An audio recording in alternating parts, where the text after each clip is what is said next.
Altzako eskolak orain dela 80 urte. Orain dela 80 urte gutxi gora bera, Aiton Amonen garaian, diktadura garaia zen, eta horrek eragin handia izan zuen hezkuntzan. Garai hartako eskolak ez ziren gaur egun ezagutzen ditugun bezalakoak. Enziklopedia izeneko liburu bakar bat zegon, eta bertan biltzen ziren irakasgai ezberdinen oinarrizko ezagutzak. 12 urte bete ondoren, ez zen derrigorrezkoa klasera joatea, eta adin horretatik aurrera segitzeko aukera zuten ikasleak zorte handikoak ziren. Haurrak 6 edo 7 urterekin hasten ziren eskolara joaten.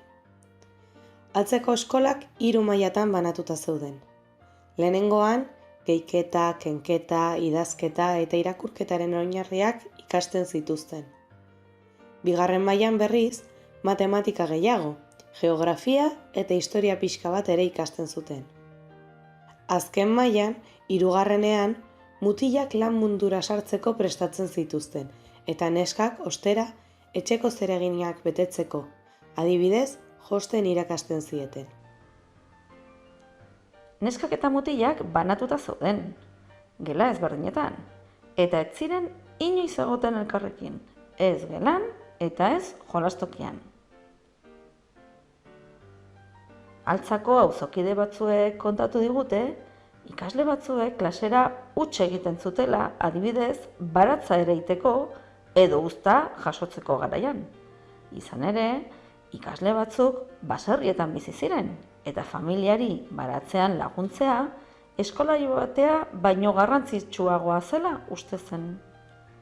Klasera arrazoi horregatik ez joatea guztiz justifikatuta zegoen, bai gurasoen eta bai irakasleen aldetik. Gainera, 12 urte egin arte eskolara joatea derrigorrezkoa bazen ere, hainbat ikaskide gelara joaten ez baziren ez zen asko nabaritzen, normalean 60 kide zeudelako gela bakoitzean, eta batzuetan 80 ikasle ere izaten ziren.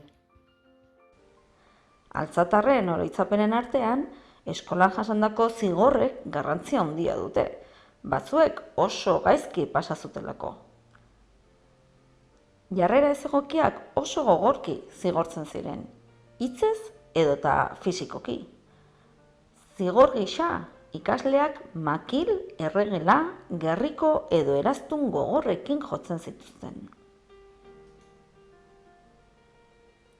Hauek ziren beste zigor batzuk, hainbat orduz paretara begira egotea, edo besoak bi alboetara zabaldu eta liburu pisutsuei eustea. Garai hartako eskolek ez zuten harresirik, horregatik ikasleak jolas orduan auzora ateratzen ziren jolastera, eta kaleetan, plazetan edo frontoian egoten ziren gelara bueltatzeko ordura arte. Horrela kontatu digute hainbat altzatarrek nolakoa zen eskola orain dela 80 urte. Orain, hausnar dezagun pixka bat, nola kontatuko zenioke beste garai bateko norbaiti zure eskola nolakoa den?